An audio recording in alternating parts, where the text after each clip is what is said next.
Ladies and gentlemen, Kamala is in Africa this week. And you know how, I'm starting to believe they just go and tour through these transatlantic slave posts over there just for political purposes. So she and her husband toured through and they both boohooed and cried through the whole thing. So I'm just showing Kamala because she's the one in political office, but her husband also cried during the tour.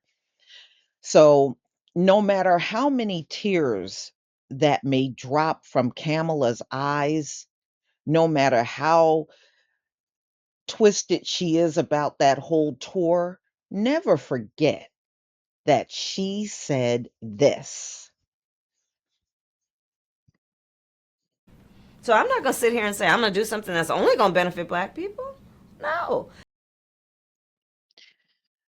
Okay, y'all. So it seems like every political figure makes a beeline over to these slave castles, holding posts for slaves that were being sold in the transatlantic slave trade. It just seems to be one of their first visits when they get over there. And you always get them on video or get pictures of them. And Janet Yellen did the same thing. I think it was like back in January, so they all do it. It's a political thing because they certainly don't care.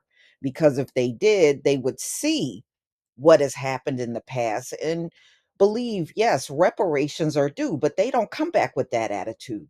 They come back with that same attitude that you don't deserve anything. So Kamala Harris visits Ghana slave castle, says history must be learned. Well, you need to go down there and make your next stop to Ron DeSantis because he is trying to squash all of the history. So, anyway, US Vice President Kamala Harris delivered a speech to thousands of young people over in Ghana. And this was on Tuesday. So her visit to Ghana, the first stop on an Africa tour that will also take her to Tanzania and Zambia, is part of a charm offensive by Washington as it seeks to counterbalance growing influence of China and Russia on the continent. They are so worried about China and Russia in Africa. And see, you wouldn't have to worry about nothing if you didn't treat those folks wrong. You wouldn't have nothing to worry about.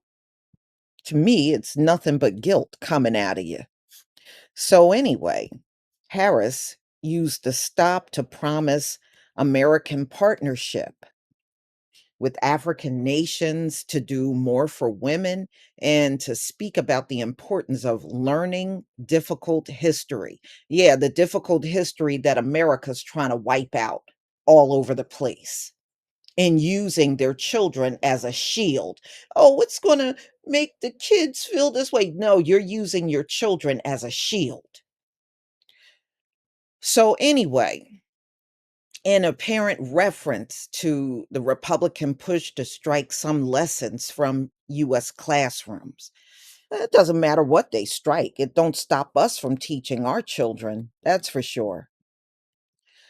So, citing examples such as pioneering of mobile phones over in Kenya, healthcare deliveries by drone in Rwanda before such service exists in the United States, Harris said innovation would be key to Africa's future success. Well, Africa would not be struggling if y'all weren't over there, the Western nations, who really are the nations that don't have any resources. That's why you're running to Africa to rape out all of the resources. Isn't it ironic, y'all? Our Heavenly Father gave the wealth and riches to the dark nations in the world. And where these folks came out of, He gave them nothing. He gave them nothing. Their wealth comes from dark nations. the nations where they despise the people, that's where it come from. That right there should tell you they were never a favored people. If they were, he would have gave them all kinds of riches and resources in the lands that they resided in, and he didn't do it. He didn't give them anything. And that's why they had to go all over the globe stealing up everything, because they were given nothing, but want to give this illusion of being these chosen, well kept people that have it all. And it's all phony. It's all phony. If you want to know where he favored the people, just look at the wealth of the land. And that should tell you everything you need to know. And the West, mm-mm. These folks, when they came into the land, they came with nothing but the clothes on their backs. That's it. And all the wealth that they have obtained, it's already prophesized that they're going to lose it all. They're going to lose every ounce of what they stole. Just the irony of the whole thing. But the wealth that's sitting in Africa will always be sitting there, even after you're gone, because your birth rate right now is taking you out big time.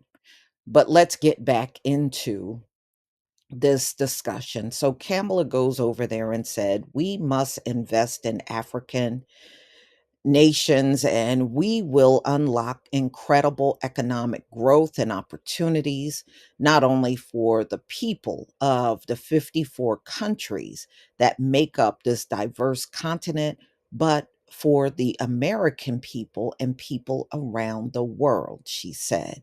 Harris underlined deep gender disparities in Africa, saying that the United States would work alongside African partners to close those gaps. And what makes the United States believe that people want to work alongside of this country? Because y'all don't work alongside with people. You may say those things, y'all don't do that.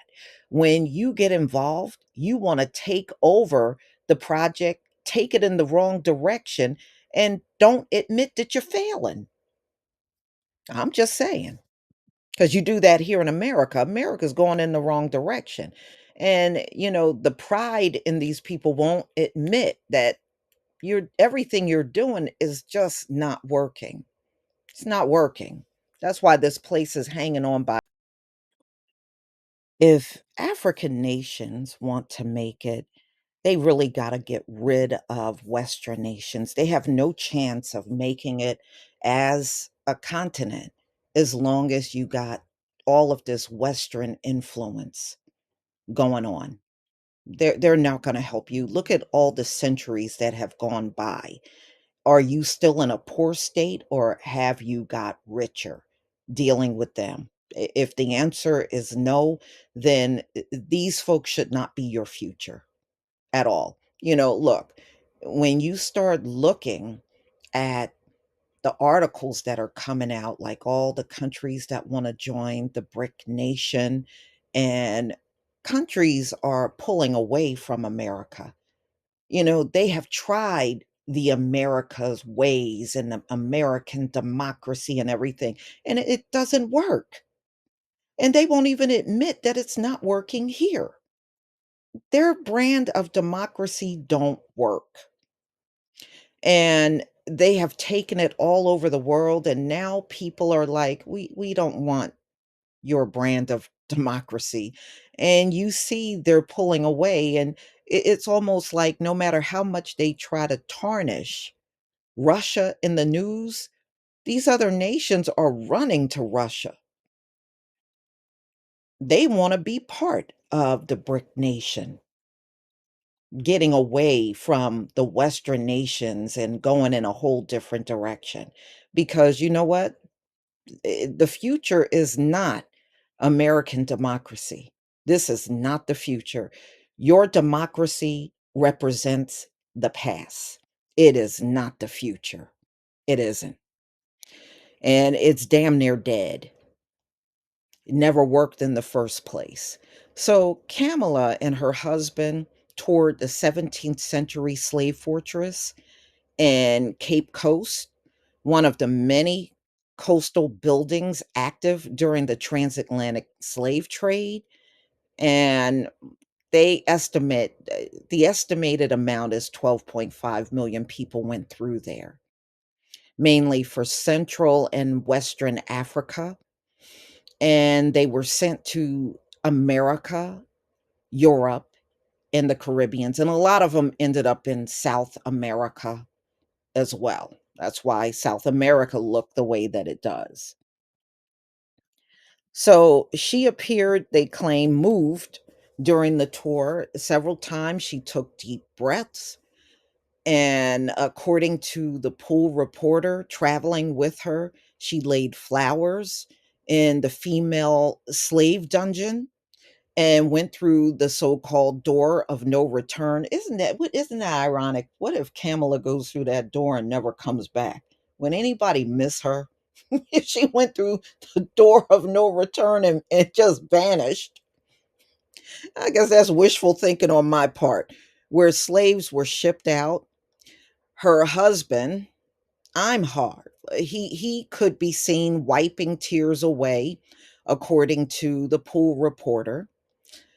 Being there was immensely powerful and moving when we think about how human beings were treated by the hundreds of thousands in this very place. And now we stand the crimes that happened here, the blood that was shed here. Harris said from Cape Coast Castle. They came to this place of horror. What, America? Yeah. So, anyway, ladies and gentlemen, it's not like it's going to turn anything around or really give a push to reparations. Believe it or not, many of your Congress members have also gone through this tour, but they won't come back here and sit down and say, you know what? We really need to push this reparations issue. And they never will. It doesn't matter how many tears they drop touring through a slave castle over there. It don't matter. They are going to come back with the same "you don't deserve reparations" attitude. But just the hypocrisy of the whole thing, crying as if you really care. And we know you will never care. You care so much that you're trying to change the whole dynamics of history in this country. That's how much you care. So, anyway, y'all, please tell me what you think about this video. Please leave your comment and subscribe. Don't forget to hit on the notification bell, and I'll see you on the next video. Peace, family.